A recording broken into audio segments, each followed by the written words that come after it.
चुनाव नतीजे आने के बाद पूरा देश ही नहीं बल्कि दुनिया भी हैरान थी। इन चुनाव नतीजों के उस तरह के आने की उम्मीद नहीं थी जिस तरह के नतीजे आए थे।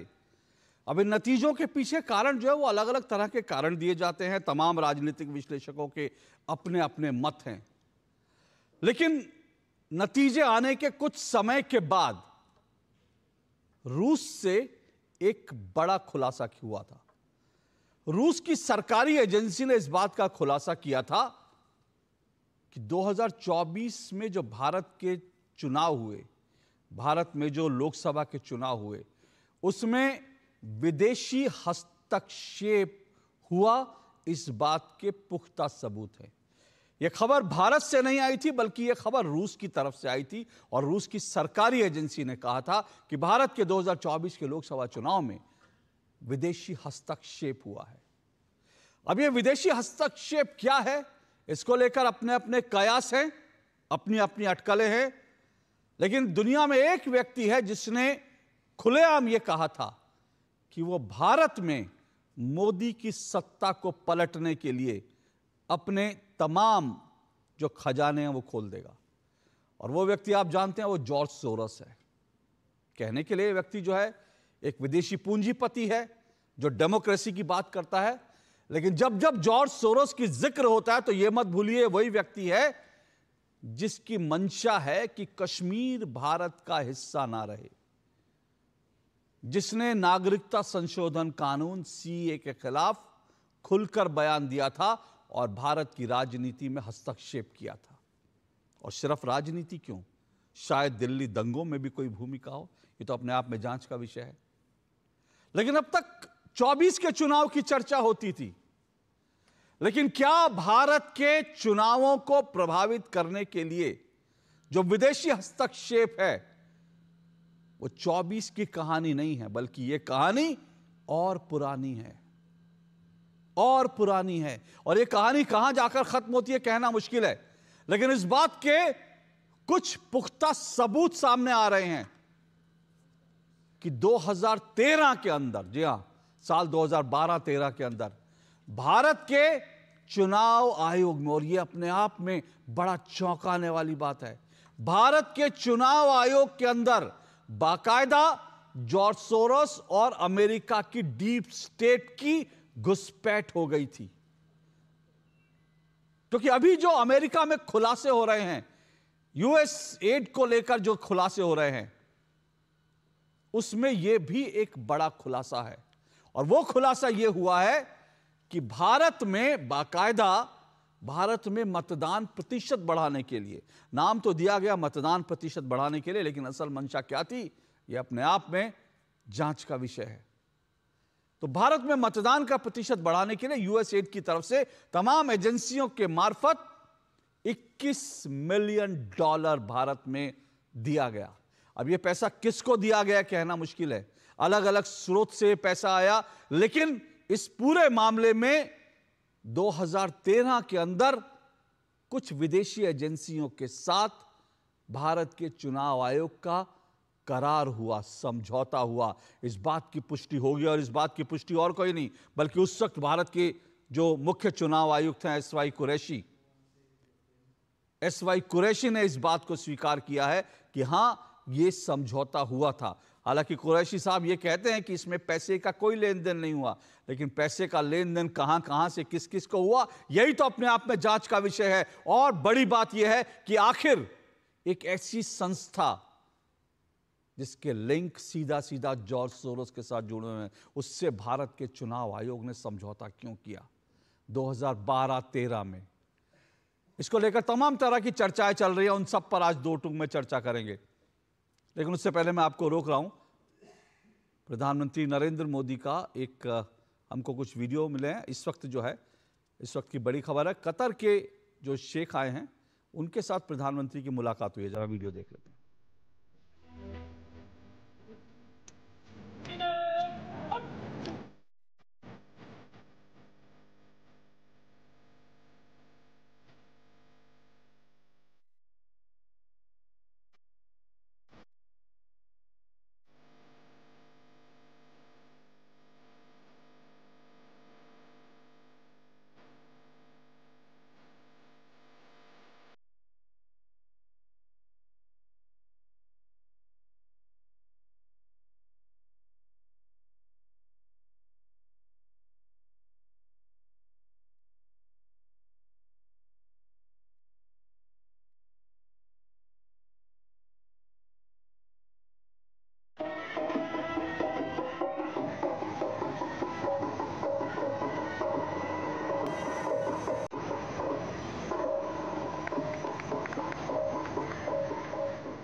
तो कतर के अमीर जब भारत पहुंचे, दिल्ली पहुंचे, प्रधानमंत्री नरेंद्र मोदी तमाम प्रोटोकॉल्स को दरकिनार करके प्रधानमंत्री नरेंद्र मोदी खुद गए और उन्होंने कतर के अमीर का एयरपोर्ट पर स्वागत किया। ये अपने आप में दिखाता है कि किस तरह से दोनों देशों के रिश्ते जो हैं वो मजबूत हो रहे हैं। बहरहाल एक बार फिर आते हैं, आज के विषय पर आते हैं। जैसा मैंने शुरू में ही बोला कि ये एक अपने आप में जांच का विषय है कि ये फंडिंग जो है, जो अमेरिका में जो डिपार्टमेंट ऑफ गवर्नमेंट एफिशिएंसी जो बनाया गया है, जिसका नेतृत्व एलन मस्क कर रहे हैं, उन्होंने जब यूएसएड के कई खुलासे किए हैं और कई जगह जो एड रोका है, तो उसमें भारत में जो 21 मिलियन डॉलर आ रहे थे वो इसका खुलासा हुआ है। अब सवाल यह 21 मिलियन डॉलर क्यों आए, किस मंशा से आए और इसको रोकने की कोशिश क्यों नहीं हुई अब तक जो है। और बड़ी बात यह है कि ये पैसे दरअसल किस मकसद से भेजे जा रहे थे।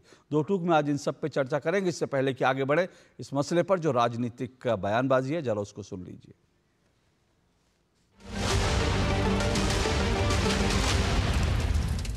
आज हम साफ साफ पूछना चाहते हैं कि भारत के इलेक्शन प्रोसेस, जबकि फैक्ट ऑफ द मैटर ये है कि 2020 में आप याद करिए जब अमेरिका में चुनावी प्रक्रिया को लेकर अनेक प्रकार के प्रश्न उठे थे तो भारत की चुनावी प्रक्रिया की तारीफ की गई कि जो इलेक्शन वोटर सिस्टम हमारे यहाँ है, वोटर आईडी कार्ड वाला, वो उनके यहाँ होना चाहिए।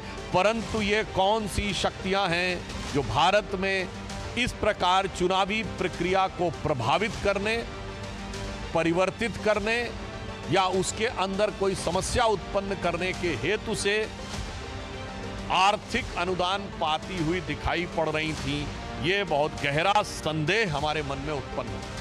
जो बाइडेन के समय डॉज का इस्तेमाल किया, 21 मिलियन डॉलर्स उन्होंने जो डिस्ट्रीब्यूट किया, तो किसको किया, क्यों किया, इसका मनी ट्रेल भी हमें तहकीकात के साथ ही पता चलेगा। और ट्रंप सरकार ने इसको सस्पेंड किया, लेकिन हम यानी कि भारत एक शक्तिशाली प्रजातंत्र के रूप में इंक्वायरी जरूर चाहिए। अगर इस तरीके का कोई बयान अमेरिका से आता है तो शुबा और बढ़ जाता है। इसका इन्वेस्टिगेशन होना चाहिए कि ये पैसा दिल्ली के अंदर आया, कहाँ से आया, भारत में आया, कहाँ से आया, कैसे आया, किसको आया।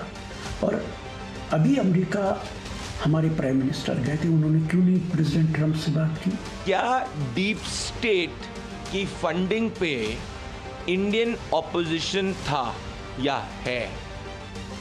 क्या 21 मिलियन डॉलर्स की जो फंडिंग हो रही थी वो राहुल गांधी, महुआ मोइत्रा और कुछ ऑपोजिशन के नेताओं को हो रही थी, जिससे वो डेमोक्रेटिक डेफिसिट भारत के अंदर क्रिएट कर सके? This makes it very clear. जब राहुल गांधी ने कुछ समय पहले कहा था that he wants to fight the Indian state and investigation is must to find out whether mister Rahul Gandhi was in collusion with the deep state to fight the Indian state. अगर 21 million US dollars Indian opposition parties को voter turnout बढ़ाने के लिए अगर आए गए हैं तत्कालीन सरकार को गिराने के लिए, तो ये सही नहीं है। इसकी उच्च स्तरीय जांच होनी चाहिए। We are the world's largest democracy. Free and fair elections are held here. Institutionally, there are mechanisms that ensure free and fair elections, including the Election Commission of India. The opposition party wins, the ruling party wins. People have a full right to go and vote in the manner they wish. Now the serious question is, in the past we've seen certain political parties, like the Congress, even engaging with organizations like Cambridge Analytica, which was with an attempt to somehow create some kind of influence that may change around or interfere with the election process.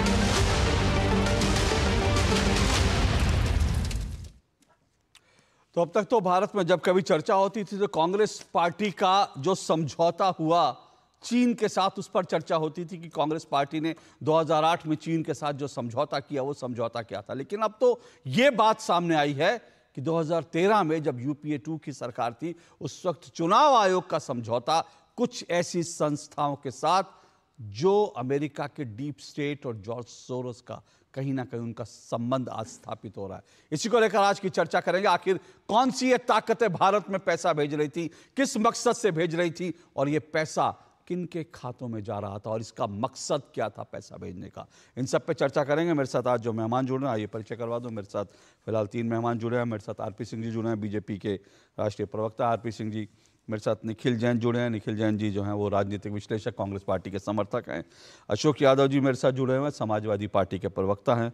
और बहुत जल्द मेरे साथ विजय पटेल जुड़ेंगे, only fact के founder हैं। लेकिन शुरुआत मैं आरपी सिंह जी आपसे कर रहा हूं, क्योंकि आरपी सिंह जी जब खुलासा हुआ तो कांग्रेस की ओर से एक तो दो इसको लेकर अब तक बड़े रिएक्शन आए, मैं उन पर चाहूँगा। एक तो जो एसवाई कुरैशी कह रहे हैं कि भाई समझौता हुआ था, लेकिन पैसे वैसे की कोई बात नहीं, ना पैसा आया, वो पैसे की कोई बात ही नहीं है। और दूसरी बात जो है, पवन खेड़ा ने जो ट्वीट किया है, पवन खेड़ा साफ तौर पर कह रहे हैं कि भाई अगर 2013 में हुआ था तो उसमें तो हमारी सरकार थी, यूपीए की सरकार थी, और हमारी सरकार जो है अपनी सरकार को अपदस्थ करने के लिए क्यों करेगी इस तरह का समझौता। ये तो जवाब बीजेपी को देना चाहिए। अशोक जी धन्यवाद अपने शो पे बुलाने के लिए। आज का जो मैटर आपका है बड़ा सीरियस मैटर है। एक आप $21 मिलियन की बात कर रहे हैं, वो भारतीय दर्शकों के लिए जरा उसको कन्वर्ट कर दीजिए, 182 करोड़ रुपया। 21 मिलियन शायद छोटा लगता होगा, जो सही फिगर है वो 182 करोड़ रुपए की है। और आप समझ सकते हैं कि अगर 182 करोड़ रुपया, हम नहीं कह रहे, अमेरिका कह रहा है कि उन्होंने ये यूएस एड के नाते से भारत में भेजा, और यहाँ पर वोटिंग परसेंटेज बढ़ाने के लिए, यहाँ पर लोग चुनाव में वोट ज़्यादा डालने आए, इसके लिए ऐसा कहा जा रहा है, इस्तेमाल किया गया। और इस पर एक पक्ष तो बड़ा स्पष्ट हो गया, कुरैशी साहब ने कहा हाँ हमारा समझौता हुआ था यूएस एड के साथ। यूएस एड के साथ एक उनकी एजेंसी है, उनकी आगे एजेंसी के साथ international foundation for electoral system IFES के साथ। बिल्कुल बिल्कुल। और वो एजेंसी की जो फंडिंग है वो सोरस की एजेंसीज करती हैं।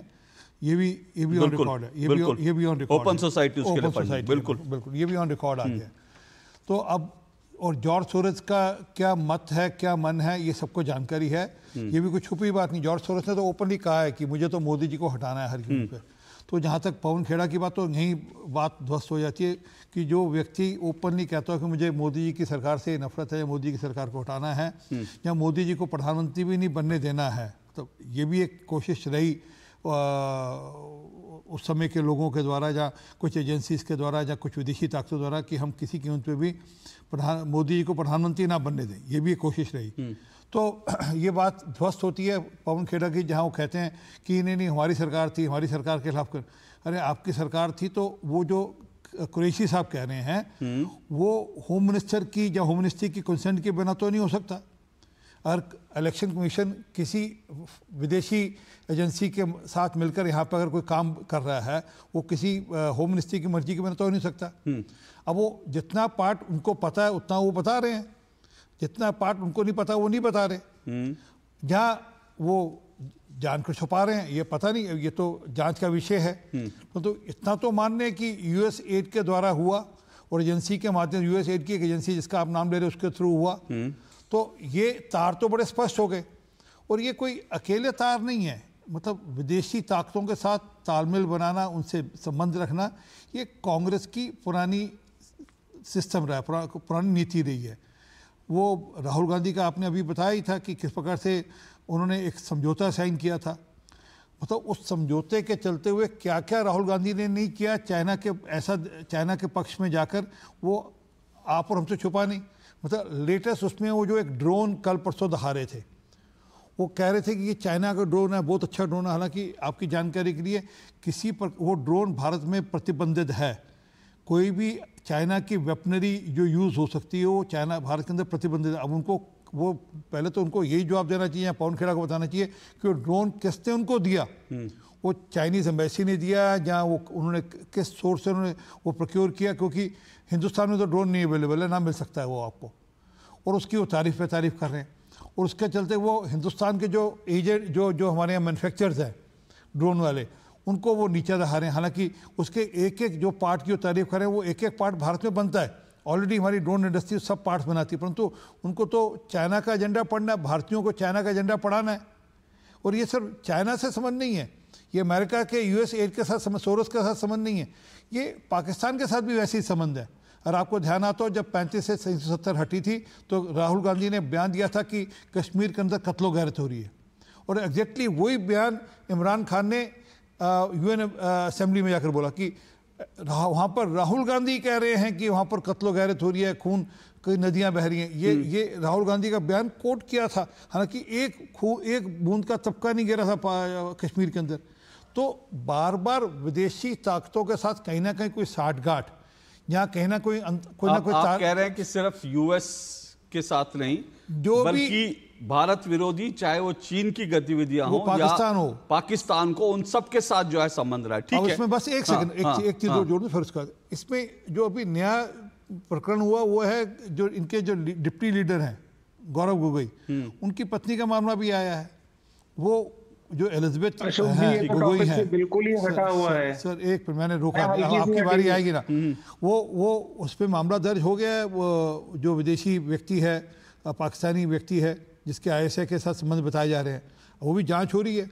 ठीक है, अब वो सबके सब इस प्रकार के मामले क्यों निकल कर आते हैं? ठीक है, इन सब पर ये बड़ा प्रश्न है। ठीक है, मैं इन सब पर, लेकिन मैं शुरुआत में बाकी सब पर जो है, बाकी लोग भी रिस्पॉन्ड करें, मुझे उसमें मैं उनको भी वक्त दूंगा। लेकिन जो बड़ी बात है वो ये है कि ये जो USAID का पैसा आ रहा था, USAID के माध्यम से जो पैसा आ रहा था, वो पैसा भारत के चुनावों को प्रभावित करने के लिए था, भारत के चुनाव आयोग के माध्यम से आ रहा था। और वो पैसा दरअसल किस मकसद से आया और उसे कहां खर्च किया गया?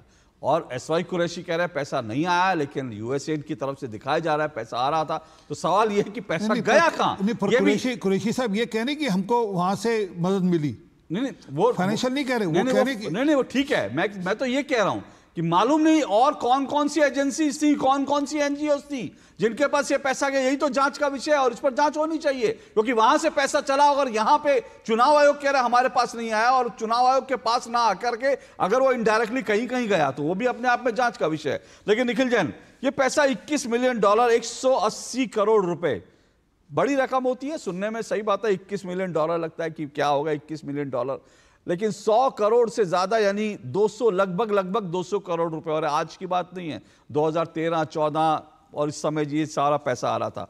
क्यों आ रहा था ये पैसा, और क्यों आपको लगता है चुनाव आयोग को इस तरह से? अमेरिका में मतदान बढ़े उसको लेकर अमेरिकी एजेंसियां परेशान नहीं है, लेकिन भारत में मतदान बढ़े उसको लेकर परेशान है USAID और जो है अमेरिका का डीप स्टेट। क्यों भाई? अशोक जी, मैं चाहूंगा कि हस्तक्षेप ना हो, क्योंकि बहुत सारे मुद्दे आरती सिंह जी के द्वारा उठाए गए। पहली बात तो आपके दर्शकों को ये क्लियर करना जरूरी है कि जो डिपार्टमेंट ऑफ गवर्नमेंटल एफिशिएंसी है, उसका बनने का रीजन ये है कि अगर जो भी यूनाइटेड स्टेट्स गवर्नमेंट किसी चीज पे खर्च कर रही है, बेफिजूल खर्ची कर रही है, वो खर्ची काटी जाए। तो जब डिपार्टमेंट ऑफ गवर्नमेंटल एफिशिएंसी ने $21 मिलियन का ग्रांट, फंड, हस्तक्षेप, जो भी हम उसे बोले, जब ये 190 करोड़ रुपए का अमाउंट हटाया है, वो इसका मतलब ये है ये अमाउंट खर्च होने वाला था, ना कि 2012 या 2013 में खर्च हुआ था। ये जरूर है कि अगर ये 2024 के लिए, 2025 के लिए खर्च करने के लिए साइड में रखा हुआ था, तो शायद अमेरिका ऐसा हस्तक्षेप पहले भी करता है।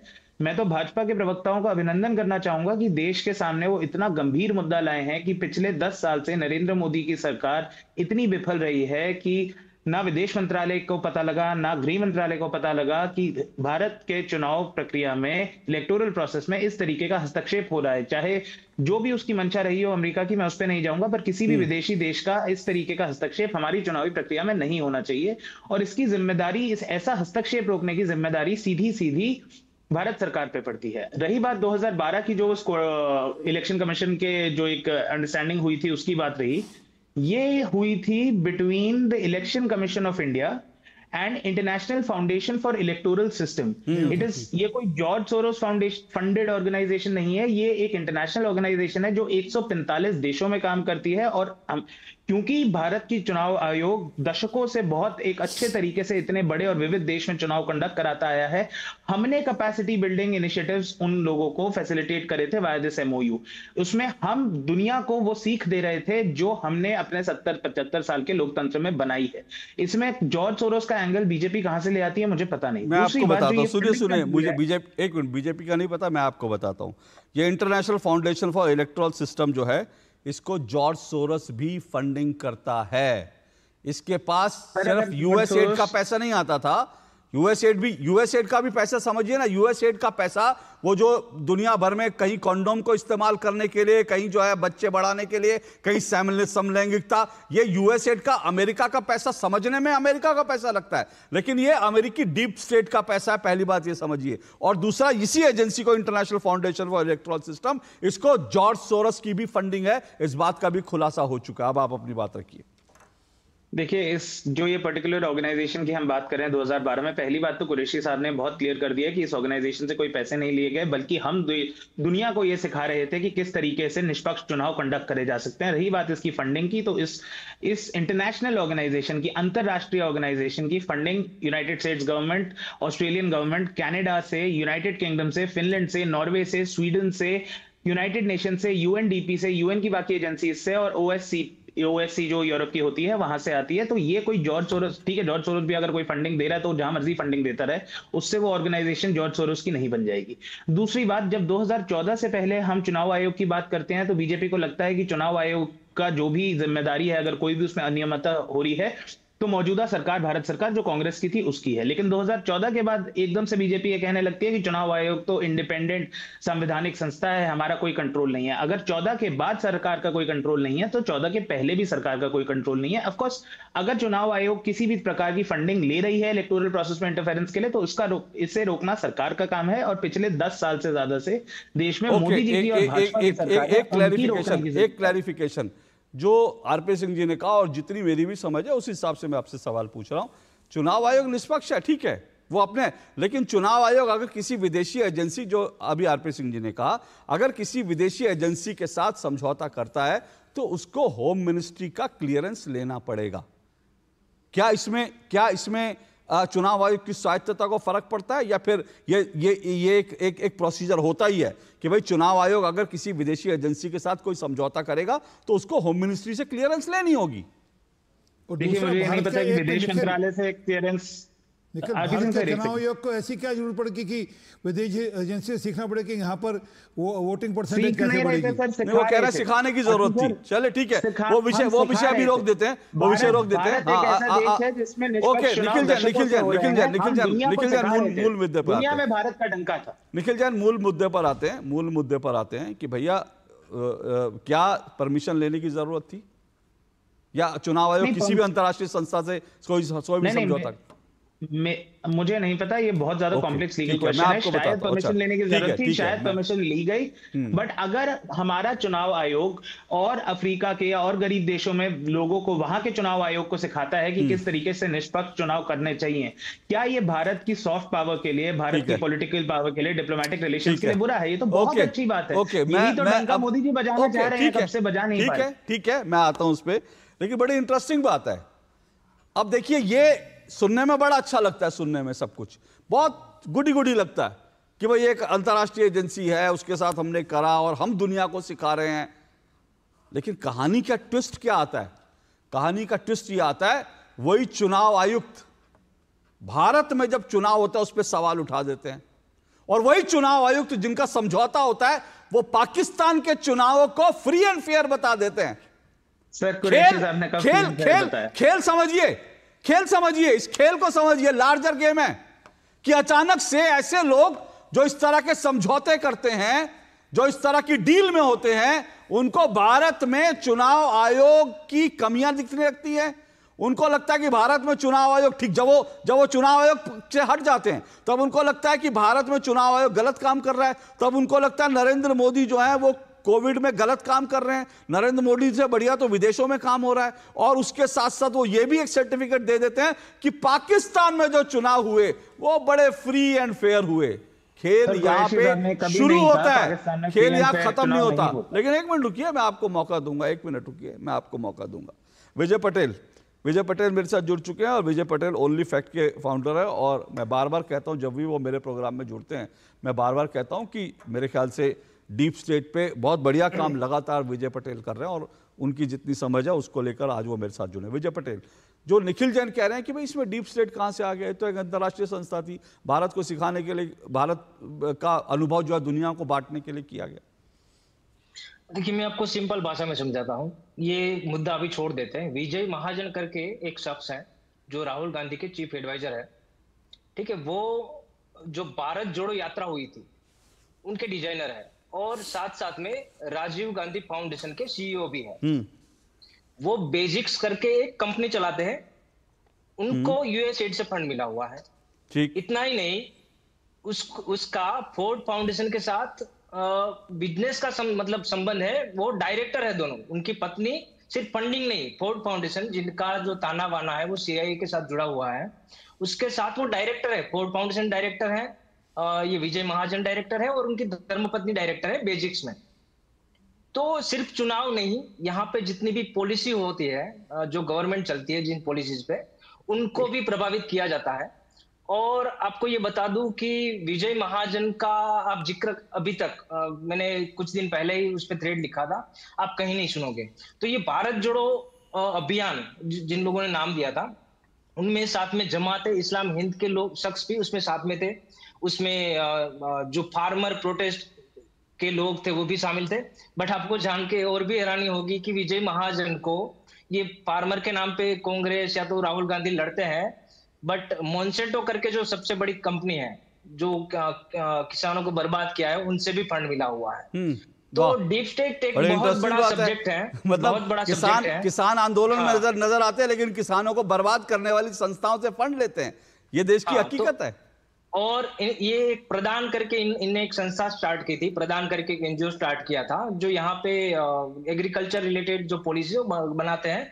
उसके साथ में एक जोशी करके एक शख्स थे जो फोर्ड फाउंडेशन के एक प्रोग्रामर रह चुके थे।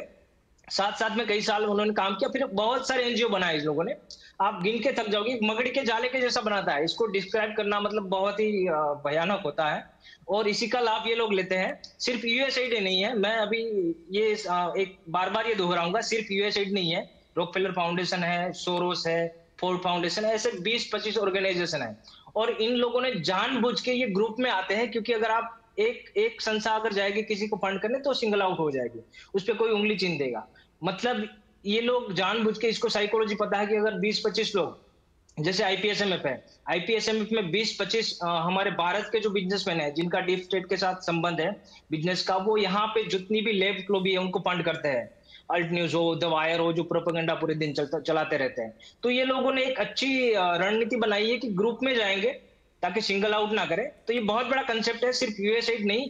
यूएसएड अभी बाहर आया है, ये तो हम कई सालों से बोल रहे हैं, बट क्योंकि अभी एलोन मस्क बोल रहा है, इसलिए सब अभी चर्चा कर रहे हैं। विजय पटेल हो या दूसरे कई लोग चिल्ला के बोल रहे हैं कि यूएसएड हो, फोर्ड फाउंडेशन हो। विजय भाई नहीं, विजय भाई वो ठीक है, वो मैं कह रहा हूं कि इसमें ये जो चुनाव आयोग में जो घुसपैठ हुई है, इसमें क्या साबित हुआ है? आपने इस पर जांच की होगी ना, इसमें क्या साबित हो रहा है? देखिए अशोक जी, सिर्फ चुनाव आयोग नहीं, मिनिस्ट्री जो होती है उनके साथ भी पॉलिसी को ये लोग प्रभावित करने के लिए, सिर्फ पिछली गवर्नमेंट नहीं, अभी की गवर्नमेंट में भी मिनिस्ट्रीज में ये लोग काम करते हैं। इनके फंडेड जो एनजीओ होती है वो पॉलिसीज बनाती है और इनके बिजनेस के अनुरूप बनाती है। तो यूएस डीप स्टेट बेसिकली है, उनकी 4-5 जो है मुख्य धाराएं हैं, जैसे फार्मा हो गया, एग्रीकल्चर हो गया, फिर फाइनेंस हो गया, वेपन हो गया। तो ये कुछ ही लोग हैं जिनका इन पे पूरा कंट्रोल है, मोनोपोली है। तो ये चीजें कैसे बेचे, उनके लिए वो गवर्नमेंट को भी प्रभावित करते हैं अपनी एनजीओ के द्वारा, उनकी पॉलिसीज बनवाते हैं, साथ में जो विरोधी ताकतें हैं उनको भी कंट्रोल करते हैं। तो इन जो दोनों हाथ होते हैं देश में, उसको दोनों को ये पूरा कंट्रोल करना चाहते हैं। कोई कंट्रोल करना चाहते हैं। बोलिए निखिल जाए जल्दी से, फिर मुझे ब्रेक लेना है। फोर्ड फाउंडेशन का जिक्र हुआ तो दर्शकों को ये भी शायद जानना जरूरी होगा कि 2002 में फोर्ड फाउंडेशन ने करोड़ों रुपए का ग्रांट दिया था गुजरात की सरकार को, गुजरात इकोलॉजी कमीशन के थ्रू। उसके बाद रॉकफेलर फाउंडेशन का जिक्र हुआ तो ये जानना जरूरी होगा कि जनवरी 2024 में फोर्ड फाउंडेशन ने करोड़ रुपए से ऊपर का ग्रांट दिया था Indian institute of technology Delhi को। और उसके बाद Rockefeller foundation backed global energy alliance for people and planet का अभी रिसेंटली एक समझौता हुआ है राजस्थान के साथ जनवरी 2025 में, जहां पर वो राजस्थान के सारे एनर्जी एसेट्स मैप करेंगे कि उनकी ग्रिड में कहां से पावर जनरेट होती है। अगर रॉकफेलर फाउंडेशन और फोर्ड फाउंडेशन को हम एंटी नेशनल या डीप स्टेट या कुछ इस तरीके का मान रहे हैं, तो राजस्थान की मौजूदा सरकार, भारत सरकार, इनसे बहुत बड़े सवाल बनते हैं। ओके विजय पटेल जल्दी से। ओके मैं एक सीधा जवाब दे देता हूँ। गिर फाउंडेशन की जिसने बात की, वो माधव सिंह सोलंकी ने स्टार्ट किया था। फोर्ड फाउंडेशन की पहली फंडिंग आई थी, और इसमें जो सीएम होता है बाय डिफॉल्ट उसका अध्यक्ष बनता है। ये मोदी जी को डायरेक्ट फंडिंग नहीं थी। वहां पे जो भी सीएम होता है वो बाय डिफॉल्ट वहां पे चेयर हो जाता है। माधव सिंह सोलंकी, आप देख लीजिएगा, गिर फाउंडेशन मैंने वो देखा है। गिर फाउंडेशन की आप बात कर रहे हो, गुजरात गवर्नमेंट की नहीं। गुजरात गवर्नमेंट को कभी भी फंडिंग नहीं गई है। गुजरात गवर्नमेंट को कभी भी फंडिंग नहीं गई है। गिर फाउंडेशन फाउंडेशन की बात नहीं कर रहा, फोर्ड फाउंडेशन वीर फाउंडेशन बोला ही नहीं। गुजरात में गिर फाउंडेशन को फंडिंग दी थी, गुजरात गवर्नमेंट को नहीं। आप फिर से एक बार फैक्ट चेक कर लीजिएगा। वो कह रहे हैं फोर्ड फाउंडेशन ने गुजरात की गिर फाउंडेशन को मदद की थी, वो ही कह रहे हैं। नहीं, फोर्ड फाउंडेशन ने गुजरात इकोलॉजी कमीशन को दी थी ग्रांट, और Gujarat institute of development research को दी थी। माधव सिंह सोलंकी जब सीएम थे, कांग्रेस के सीएम थे माधव सिंह सोलंकी, तब ये सारी की सारी जो एनजीओ थी वो स्टार्ट हुई थी। ओके, रुकिए, अब मैं दोबारा देखिए, ऐसा है कि एक बात, ये जो पूरा का पूरा सिस्टम है, इस सिस्टम में इन लोगों की घुसपैठ बहुत गहरे तक है, ये बात तय है। और इसमें सरकारें बदलने से अभी बहुत कुछ बदला नहीं, बहुत कुछ बदलना बाकी है। लेकिन मैं आपको बार बार याद दिलाता हूं, इस देश में ऐसी कम से कम 20 से 25 हजार एनजीओ थी। अब ये ध्यान से सुनिएगा, 20 से 25 हजार एनजीओ थी जिनको विदेशों से फंडिंग आती थी, और विदेशों से फंडिंग का उन्होंने आज तक हर एनजीओ को यह जवाबदेही होती है कि जो विदेशों से पैसा आ रहा है उसका हिसाब किताब वो भारत सरकार को दे कि कहां से कितना पैसा आया और वो पैसा कहां खर्च किया गया। लेकिन 20 से 25 हजार एनजीओ इस देश में काम कर रही थी जिन्होंने अपना एक पैसे का हिसाब केंद्र सरकार को नहीं दिया, और उसके बाद मोदी सरकार ने ऐसी तमाम एनजीओ बंद कर दी।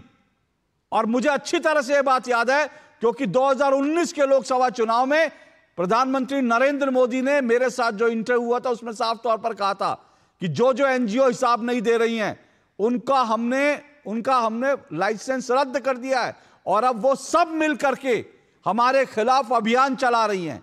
तो आप ये सोचिएगा, ये जो डीप स्टेट है, ये डीप स्टेट खुलकर नहीं सामने आता। ये जॉर्ज सोरोस खुलकर ये एनजीओ के माध्यम से काम करते हैं, लेकिन दुर्भाग्य से आज भी ऐसी एनजीओ हैं जो इस तरह का काम कर रही हैं। आज भी मीडिया में ऐसे लोग हैं जो इस तरह का काम कर रहे हैं। यह बात समझने की है। एक छोटा सा ब्रेक ले रहा हूं, ब्रेक के बाद आता हूं।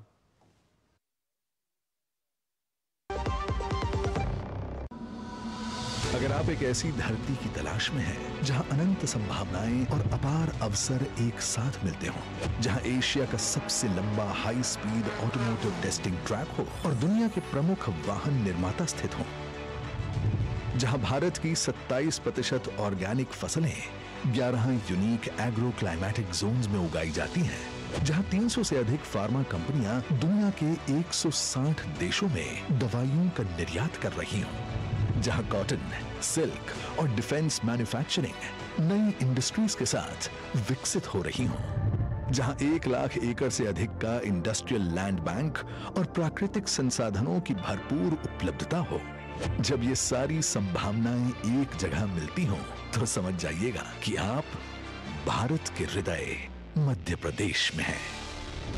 स्वागत है आपका 8वें ग्लोबल इन्वेस्टर समिट 2025 में, जहां मुख्यमंत्री डॉक्टर मोहन यादव प्रधानमंत्री श्री नरेंद्र मोदी के विकसित भारत के विजन को आगे बढ़ा रहे हैं।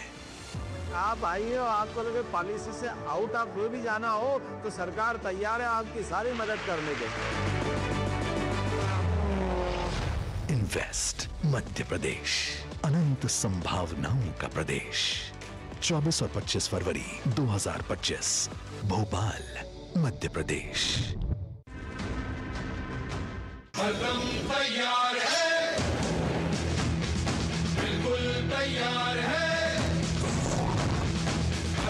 तैयार है, बिल्कुल तैयार है, जी जाने से तैयार है, इसीलिए तो हम लहरों के पहरेदार हैं। जय भारती, जय भारती, हम हैं नौसेना, हम हैं भारत के सारथी। जय भारती,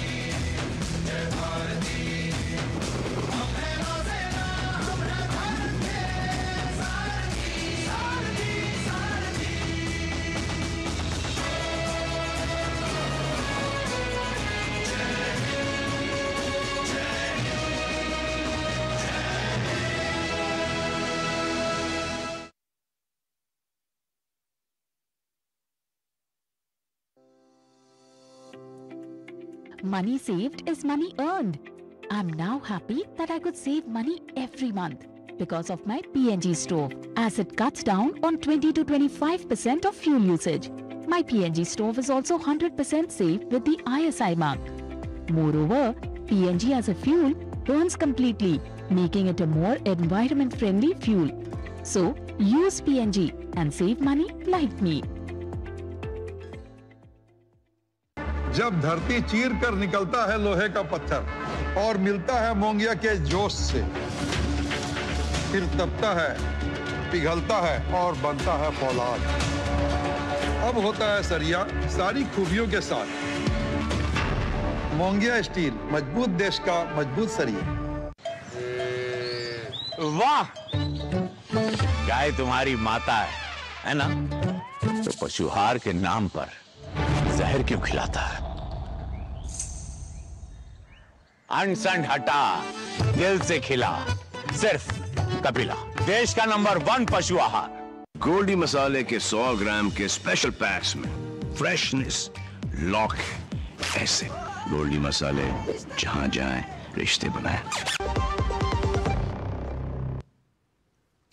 दो टुक आप देख रहे हैं, दो टुक में हम चर्चा कर रहे हैं भारत में चुनाव, डीप स्टेट का दांव। क्या भारत के चुनाव को डीप स्टेट के माध्यम से लगातार प्रभावित करने की कोशिश हो रही है? और इसको लेकर जब हम चर्चा चला रहे हैं वो इसलिए क्योंकि अमेरिका में जो डोज करके जो नया एक ट्रंप प्रशासन ने एक नया विभाग बनाया, उसके मुख्य एलन मस्क है। एलन मस्क ने तमाम यूएस एड की तरफ से जो पैसा जा रहा था उसको जब उसका टैप बंद किया तो उसमें बड़े खुलासे हो रहे हैं। उसमें $21 मिलियन भारत को दिए जा रहे थे भारत में चुनाव मतदान प्रतिशत बढ़ाने के लिए। और इसको लेकर समझौता जो है वो साल 2013 में हुआ था जब यूपीए 2 की सरकार थी और एसवाई कुरैशी उस वक्त भारत के मुख्य निर्वाचन चुनाव आयुक्त थे। और एसवाई कुरैशी ने कहा है कि इस तरह का समझौता हुआ, हालांकि वो पैसे की बात से इनकार कर रहे हैं। पर बड़ा सवाल तो ये है, अगर उनके खातों में दिख रहा है कि पैसा गया तो यहाँ वो पैसा कहाँ चला गया? इन सब पे चर्चा कर रहे हैं। 4 मेहमान मेरे साथ जुड़े हुए हैं। मेरे साथ बीजेपी से आरपी सिंह जी जुड़े हुए हैं, निखिल जैन जी जुड़े हुए हैं, राजनीतिक विश्लेषक कांग्रेस पार्टी समर्थक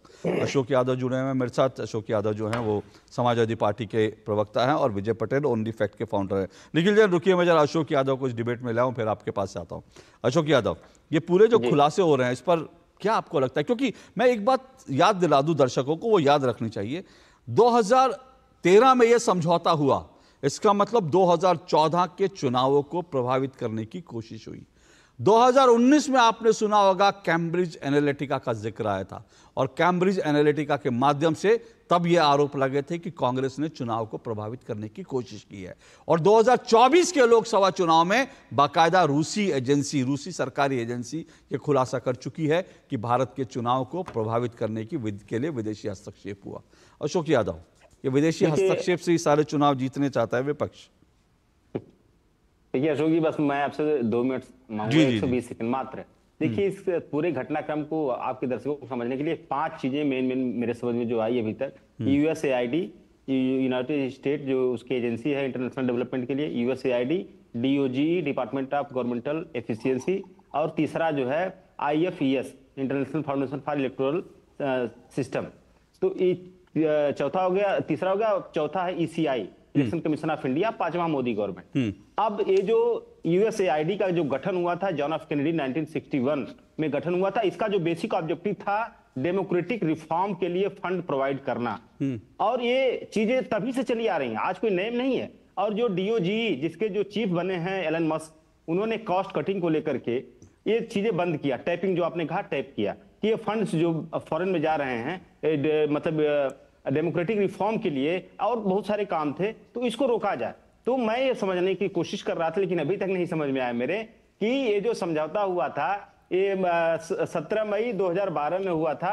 MOU हुआ था इलेक्शन कमीशन ऑफ इंडिया और IFES के बीच। और ये समझौता सिर्फ इसीलिए हुआ था कि जो इलेक्टोरल जो टर्नआउट, वोटर टर्नआउट बढ़ाने के साथ साथ अभी जो निखिल जैन जी ने बात किया, उसी बात को मैं आगे बढ़ा रहा हूं कि ये भारत सरकार की जो इलेक्शन कमीशन का इसकी एफिशिएंसी को देखते हुए ये IFES ने समझौता किया कि आप अपने देश में जिस तरह चुनाव कराते हैं सफलतापूर्वक, फ्री एंड फेयर, उसी तरह का चुनाव हम चाहते हैं कि विश्व में और जगहों पर भी हो।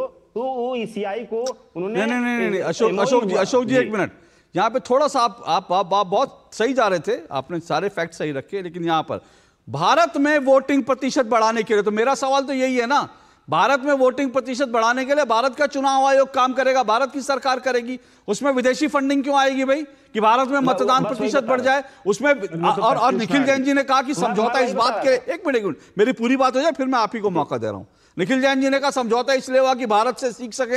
अरे भाई भारत से सीख सके, लेकिन उसमें साफ तौर पे लिखा है भारत में वोटिंग प्रतिशत बढ़ाने के लिए। मैं जानना चाहता हूं भारत में वोटिंग प्रतिशत बढ़ाने के लिए अमेरिका का पैसा क्यों चलकर भारत आएगा, अमेरिकी एजेंसी क्यों इसमें हस्तक्षेप करेगी कि भारत में वोटिंग प्रतिशत बढ़े? बोलिए अब आप। देखिए अशोक जी, देखिए भारत में वोटिंग परसेंटेज बढ़ाने के लिए पैसा दिया गया आईएफईएस के द्वारा, ये अमित मालवीय कर रहे हैं, ये भाजपा कर रही है, ये आईएफईएस नहीं कर रहा है। नहीं सर, आईएफईएस जो कर रहा है, सुन लीजिए, आईएफईएस जो कर रहा है वो आप रिटर्न डॉक्यूमेंट आप उसका आप गूगल करिए, कहीं एजेंसी से निकलवाइए। आईएफईएस का जो एमओयू हुआ था वो एमओयू हुआ था टर्नआउट बढ़ाने के लिए और हमारे इलेक्शन कमीशन को और देशों के लोगों को ट्रेन करने के लिए पैसा दिया गया था, ये ना कि सिर्फ भारत में टर्नआउट बढ़ाने के लिए। इस चीज पे मैं अडिग हूं, इस चीज को आप एक बार से फिर से चेक कर लीजिएगा कि ये पैसा दिया गया था इलेक्शन कमीशन को, जो समझौता जो हुआ था $21 मिलियन का, कि आप विदेशों में भी अपनी डेमोक्रेसी की छाप को छोड़ सकें, उनको ट्रेन कर सकें, इस वजह से दिया गया था।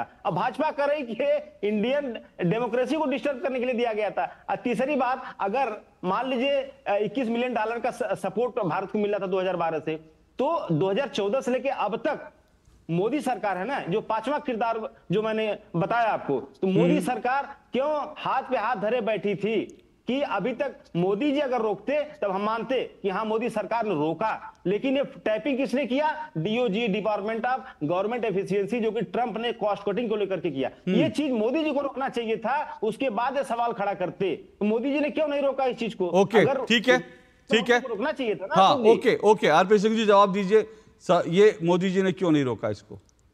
पहली बात तो मैं इनका ये जो झूठ फैला रहे हैं उसको मैं क्लियर कर दूं। ये इलेक्शन कमिश्नर कुरैशी साहब ने अपने एक्स हैंडल पर, ट्विटर हैंडल पर कहा है कि वो पैसा यहाँ पर परसेंटेज ऑफ वोट बढ़ाने के लिए था। नो सर, अरे सर आपके कहने पे नहीं, मैं पढ़ देता हूँ। तो फॉर्मल इलेक्शन सेट, हाँ एक मिनट वो जवाब दे रहा, सुन लीजिए, उसके बाद फिर आपको मैं रिस्पॉन्ड करने का मौका दूंगा। The former chief election commissioner of SY Croatia on Sunday rejected reports suggested that US aid granted funds for improve the voter turnout in India. Croatia response came in US aid, ये लिखा fund earmarked for voter turnout in India। वो भारत में percentage बढ़ाने के लिए यहाँ पर training दी जा रही थी यहाँ के इलेक्शन कमीशन को, ना कि यहाँ का इलेक्शन कमीशन वहाँ के लोगों को ट्रेन कर रहा है। तो खेल तो हो रहा है कहीं ना कहीं। और दूसरी बात जो मैंने शुरू में कही, क्या होम मिनिस्ट्री की कंसेंट के बिना, उनकी मर्जी के बिना, क्या कोई विदेशी एजेंसी या एनजीओ यहाँ पर इलेक्शन कमीशन के साथ टाइप कर कुछ भी कर सकता है? क्या होम मिनिस्टर से चिदम्बरम साहब, क्या उनकी जानकारी में था या नहीं था? उन्होंने कंसेंट दी या नहीं दी? क्या उन्होंने सिर्फ कंसेंट इसलिए दी कि आप सिर्फ उनसे सलाह कर ले जाओ, उनसे राय ले जाओ, उनसे सपोर्ट ले जाओ, उनकी स्पेशलाइजेशन को ग्रहण कर लें, या बाकी जो पार्ट है वो किसी और एजेंसी के माध्यम से रूट हो गया? ये जांच का विषय है दोस्त, हम और आप नहीं इसमें तय कर सकते। और परंतु ये तो तय, ये तो कुरैशी साहब भी माने कि हाँ उनके संबंध थे, उनके समझौते थे, उनके टाइप्स थे, तो आप उसको कैसे नकार रहे हैं सिरे से? ओके, विजय पटेल, आपकी पड़ताल क्या कहती है इस पूरे मामले में?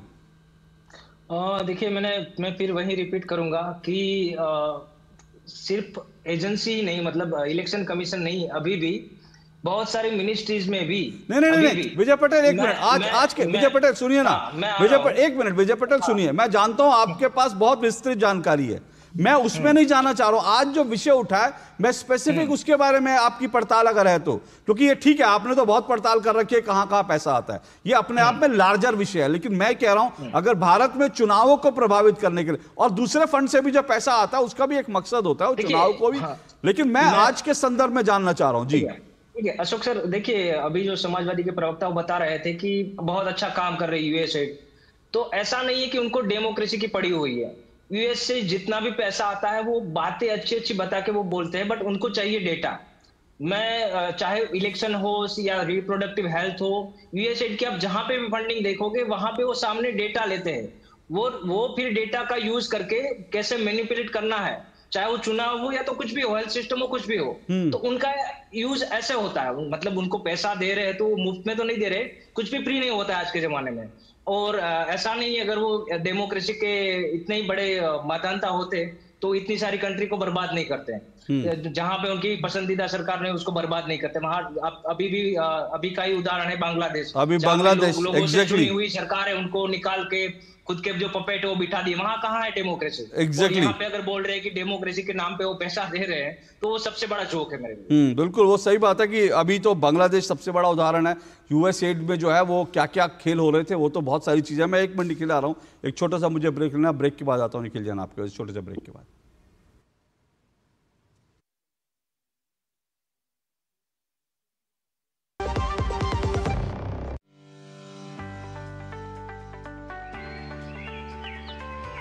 Keeping our earth green forever is in our hands only.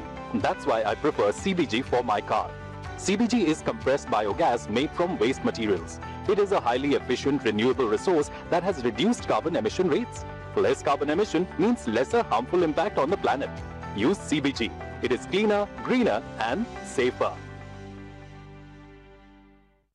एक ऐसा तबका जो रिटायरमेंट के बारे में आज भी बिल्कुल नहीं सोचता, वो है औरतें। औरतें कमा के भी वल्नरेबल हैं। सो एनपीएस एक इक्वालिटी ला रहा है, हम सब एक बराबर प्लेटफॉर्म पे हैं। अपने बेहतर कल को सुनिश्चित करने के लिए एनपीएस जरूरी है।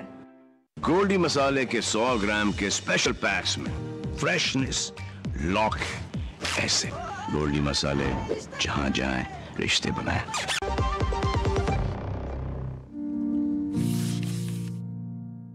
We have to focus on the learning. Exams are just a formality. Extracurriculars are really important because it builds up your confidence. If you put forth the effort, good things will be bestowed upon you. That's true for the game and that's true for exams and life too. Welcome to Pariksha Pe Charcha 2025. The first guests on the show, CBSE topper Radhika Singhal and ISC topper Suchismita Adhikari Nistha from MBBS Manipur University and Ashish Verma from IIT Delhi. How do I strategize? You study for 25 minutes and then you take a 5-minute break. Try writing as much as you can. It's also good to revise the previous year questions. Be honest with yourself. प्रधानमंत्री जी भी कहते हैं, to cheat is to be cheap. आज हमारे panelist आपको एक interview master class देंगे।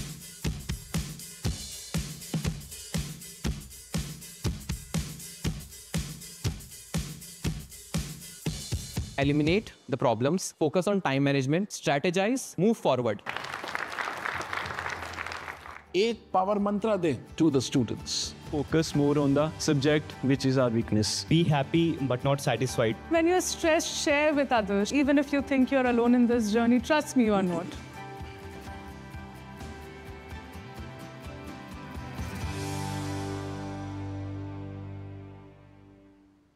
चलिए, दो टूक आप देख रहे हैं और दो टूक में आज हम चर्चा कर रहे हैं भारत में चुनाव, डीप स्टेट का दांव। क्या भारत में डीप स्टेट के माध्यम से चुनावों को प्रभावित करने की कोशिश हो रही थी? इसका खुलासा अमेरिका की तरफ से जो हुआ है, अमेरिकी यूएसएड की जो जांच है, जो है यूएसएड का जो फंड है उसको लेकर जो खुलासे उसमें हो रही है।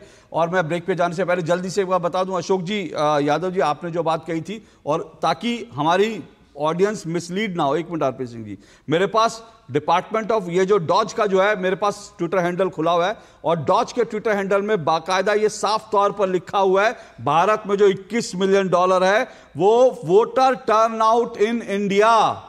ये साफ तौर पर लिखा हुआ है कि $21 million voter turnout in India, Bharat में वोटर टर्नआउट के लिए। तो यही मैं बार बार सवाल उठा रहा हूं, भारत में वोटर टर्नआउट के लिए जो है अमेरिका पैसा देगा क्या? अमेरिका में पैसे से भारत में वोटर टर्नआउट बढ़ेगा? और वो क्यों दे रहा है और इसकी टाइमिंग? अब आप लोग जो है, इससे पहले मैं आप लोगों के पास आऊं, अब मैं आपको एक चीज साफ बता देता हूं, 2 चीजों पर ध्यान दीजिएगा। ये $21 मिलियन इसके लिए, ये जो भारत में आया और ये लगातार आ रहा था, ऐसा नहीं 2024-25 में आना था, जो 2012 में समझौता हुआ तब से जो ये सब चीजें हो रही थी, पैसा आ रहा था। और जो 2012 में समझौता क्यों हुआ ये भी समझिए। 2012 में नरेंद्र मोदी गुजरात के लगातार तीसरी बार मुख्यमंत्री चुने गए थे और आप जो राजनीति के जानकार हैं वो इस बात को अच्छी तरह से जानते हैं, साल 2009 के बाद से लगातार कांग्रेस की ये षड्यंत्र शुरू हो गए थे कि नरेंद्र मोदी किसी भी हालत में दिल्ली तक नहीं पहुंचने चाहिए।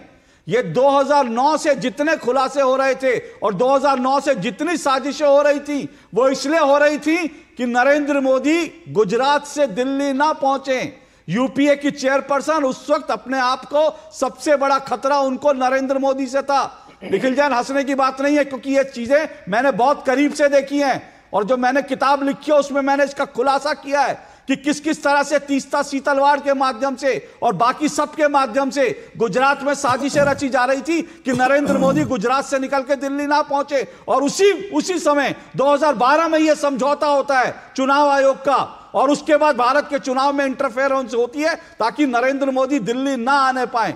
इस बात को मत भूलिए, ये सारा का सारा जो साजिशें हो रही थी ये इसीलिए हो रही थी। अशोक जी जल्दी से बोलिए। मैंने तीस्ता की फंडिंग भी कौन कर रहा था ये भी बता दीजिए फिर। अशोक जी बस वो भी तीस्ता, उसमें तीस्ता सीतलवाड़ की फंडिंग का भी एक मामला है। वो भी मत भूलिए, वो भी ये सारे सोर्स वहीं पर जाके मिलते हैं। बोलिए। आपने डीओजी की ट्विटर से देखा, ट्विटर में पूरा डिटेल में आपको नहीं मिलेगा, मैं आपको आपके व्हाट्सएप पे भेज दूंगा। अरे सर ये डॉज का ये पूरा नहीं मिलेगा मतलब क्या? वोटर टर्नआउट क्यों लिखा है उसने? दो चीजें हैं उसमें दो चीजें हैं। उसमें जो ऐड है, जो $21 मिलियन का ऐड है अशोक जी, उसमें दो चीजें हैं। पहली चीज जो आप बता रहे हैं कि वोटर टर्नआउट बढ़ाने के लिए, दूसरी चीज है ट्रेनिंग प्रोवाइड करने के लिए। ट्रेनिंग इसमें कहीं नहीं लिखा। नहीं उसमें नहीं लिखा। तो फिर तो जो लिखा उसको पढ़ेंगे ना, जो लिखा उसको पढ़ेंगे कि आप कहीं और से लेकर आएंगे? मैं दिखा रहा हूं आपको, डॉज का ट्विटर हैंडल है मेरे पास। अरे अशोक जी, मैं MOU मेमोरेंडम अंडरटेकिंग ये सब। अरे सर आप लिखा रखिए ना, सामने रखिए ना, उसमें क्या वोटर टर्नआउट का जिक्र नहीं है? तो यहां पर वोटर टर्नआउट को कहीं बाहर से लेकर आए क्या? वोटर टर्नआउट का जिक्र है, मैं मना नहीं कर रहा हूं। तो क्यों है वोटर टर्नआउट? मैं यही तो जानना चाहता हूं, वोटर टर्नआउट का जिक्र क्यों है? अगर ट्रेनिंग सुनिए, अब मैं सुनिए सर, सुनिए एक मिनट अशोक जी, एक मिनट अशोक जी, एक मिनट सुनिए अशोक जी, एक मिनट सुनिए आप, एक मिनट अशोक जी सुनिए। आप जो है आप कंफ्यूज कर रहे हैं और मैं दर्शकों को कंफ्यूज। आप जो कह रहे हैं ट्रेनिंग, यस, वोटर टर्नआउट के साथ ट्रेनिंग एक पार्ट होगा। आप वोटर टर्नआउट के नाम पर ही तो $21 मिलियन नहीं देंगे ना। उसमें यह भी होगा कि हम ट्रेनिंग देंगे, हम इधर भेजेंगे। और यह तो बात एसवाई कुरैशी जी ने स्वीकार करी कि ट्रेनिंग के लिए हम इधर उधर लोगों को भेज रहे थे। तो सवाल मेरा यह नहीं है ट्रेनिंग किस लिए दे रहे थे भाई? भारत में वोटर टर्नआउट बढ़ाने के लिए दे रहे थे या मोजाम्बिक में वोटर टर्नआउट? मैं कह रहा हूं कहीं पर भी आप वोटर टर्नआउट बढ़ाने के लिए अगर भारत के चुनाव आयोग को पैसा दे रहे हैं या भारत के चुनाव आयोग के माध्यम से किसी एनजीओ को पैसा दे रहे हैं, तो मेरा सवाल यह है कि वो भारत के चुनावों में सीधा सीधा हस्तक्षेप है, विदेशी ताकत का हस्तक्षेप है, विदेशी पैसे का हस्तक्षेप है। और वो विदेशी ताकत, विदेशी पैसे का हस्तक्षेप सिर्फ और सिर्फ नरेंद्र मोदी को दिल्ली में आने से रोकने के लिए हुआ। बोलिए निखिल जैन। अशोक जी, ये फंडिंग मोदी जी रोके क्यों नहीं? अरे तो रोक तो दी ना। नहीं अशोक जी, मोदी जी ने नहीं रोका, डीओजी ने रोका है। अभी उसके जवाब नहीं दे पाए। मोदी जी क्यों नहीं रोके? 2014 से तो वही प्रधानमंत्री है ना। 2014 से 11 साल हो गए उनको प्रधानमंत्री हुए, अभी तक क्यों नहीं रोके हो? ये फंडिंग रोकता है DOG. Why not mister Modi? अब आप ऐसा है आपके सवाल का भी जवाब दे देता हूं। सुनिए एक मिनट रुकिए। आप जो कह रहे हैं ना रोका क्यों नहीं, ये तो भारत के चुनाव आयुक्त बता रहे हैं कि पैसा तो आया नहीं, क्योंकि पैसा सीधे नहीं आता अशोक यादव जी, पैसा सीधे नहीं आता, पैसा उनके अकाउंट में दर्ज है। लेकिन यहां किसके पास आया? एनजीओ के माध्यम से, दुनिया भर की संस्थाओं के माध्यम से पैसा आया। इसी बात को समझिए और इसीलिए एनजीओ का पैसा, एनजीओ की फंडिंग पर सवाल उठ रहा है। बोले निखिल जैन जल्दी से। Thank you Ashok Srivastava ji. RP Singh साहब ने शायद से अमित मालविया का ट्वीट पढ़ दिया। मैं आपकी टीम को ऑलरेडी सारे लिंक्स भेज चुका हूं। सर मैंने डॉज का ट्वीट पढ़ा है, आरपी सिंह जी को जो पढ़ा मैंने डॉज का ट्वीट पढ़ा है। आपने बिल्कुल सही पढ़ा है, मेरा कोई मतभेद नहीं है, आपने बिल्कुल सही पढ़ा है। बस इतना सा एक हमें जानना जरूरी है कि जो आपने पढ़ा है कि उन्होंने फंडिंग कट करी है, ये $21 मिलियन 2012 में या 23 में या 14 में नहीं आए थे, ये 2025 में आने वाले थे। सर फिर वही आप कंफ्यूज कर रहे हैं। 12 में ये 2012-13 में फिर क्यों हुआ समझौता? ये जो आप कह रहे हैं, ये लगातार यूएस एड का पैसा लगातार आ रहा था सर। यूएस एड का पैसा लगातार आ रहा था सर, और उन्होंने अब रोका है। एक मिनट सुनिए, मैं आपको एक जानकारी सुनिए, एक जानकारी और दे देता हूं। मैं आपको सबको एक जानकारी और दे देता हूं। आप सोशल मीडिया पे जाइएगा, इस पूरे खेल में, अब सबसे इंपॉर्टेंट बात है, इसको आप नोट कीजिएगा, इस पूरे खेल में जितने लोग शामिल हैं, उनके जो सोशल मीडिया हैं अकाउंट, वो धड़ाधड़ डिलीट किए जा रहे हैं। वो धड़ाधड़ वेबसाइट डिलीट किए जा रही हैं। क्यों की जा रही है? अगर आपने कोई पैसा नहीं लिया, आपने ईमानदारी से काम किया है, आपका कोई रिश्ता नहीं है, तो आप अपने सोशल मीडिया अकाउंट क्यों डिलीट कर रहे हो? आप अपनी वेबसाइट क्यों डिलीट कर रहे हो? मैं आपसे यही कह रहा हूं, यह पैसा आज नहीं आया, यह पैसा 2012-13 से लगातार आ रहा है, और इसीलिए सोशल मीडिया अकाउंट डिलीट किए जा रहे हैं। क्या कौन से सच को छुपाने के लिए डिलीट किए जा रहे हैं? यह देश को जानना जरूरी है। अशोक जी, मैं एक बार कंप्लीट कर लूं। मुख्य चुनाव 30 सेकंड, मेरे पास समय बहुत कम है। हाँ जी, एकदम क्लियर क्लैरिटी दी गई है। और इसमें मालदीव इंडिपेंडेंट का भी मैंने एक आपको आर्टिकल भेजा है कि 2013 में इलेक्शन कमीशन ऑफ इंडिया के ऑब्जर्वर्स मालदीव में गए थे, क्योंकि हम यही कर रहे थे, हम दुनिया के देशों को ये सिखा रहे थे कि निष्पक्ष चुनाव कैसे करते हैं। ये $21 मिलियन 12 या 13 में नहीं आते। लास्ट चीज, अजीत डोभाल के बेटे इंडिया फाउंडेशन। आरपी सिंह जल्दी से सर इतना बता दीजिए, किसी इलेक्शन कमीशन किसी एक एनजीओ के साथ समझौता करता है, विदेशी एनजीओ के साथ समझौता करता है, क्या वह होम मिनिस्ट्री की मर्जी के बिना हो सकता है या नहीं हो सकता? क्योंकि सुन लीजिए, क्योंकि होम मिनिस्ट्री के कंसेंट के बिना नहीं हो सकता मेरे अनुसार, और होम मिनिस्ट्री के कंसेंट थी तो चंद्रबाबू साहब को जवाब देना पड़ेगा। सर आप कह रहे हो होम मिनिस्ट्री, मैं ये कह रहा हूं उस वक्त होम मिनिस्ट्री और प्राइम मिनिस्ट्री भी डिसीजन नहीं लेती थी। उस वक्त देश के सभी फैसले नेशनल एडवाइजरी काउंसिल लेती थी, और नेशनल एडवाइजरी काउंसिल जो है सोनिया गांधी की बनाई हुई एक संस्था थी, और उस नेशनल एडवाइजरी काउंसिल के अंदर जॉर्ज सोरोस के लोग थे। तो सवाल सिर्फ होम मिनिस्ट्री और प्रधानमंत्री कार्यालय का नहीं, सवाल नेशनल एडवाइजरी काउंसिल का है, जिसके अंदर सीधा जॉर्ज सोरोस के लोगों की घुसपैठ थी। तो ये किसको परमिशन लेनी पड़ती थी, ये भी अपने आप में जांच का विषय है। बहरहाल आज के लिए इतना ही, बहुत बहुत शुक्रिया सभी मेहमानों का। 2 टूक में आज बस इतना ही, आपसे कल मुलाकात होगी। नमस्कार।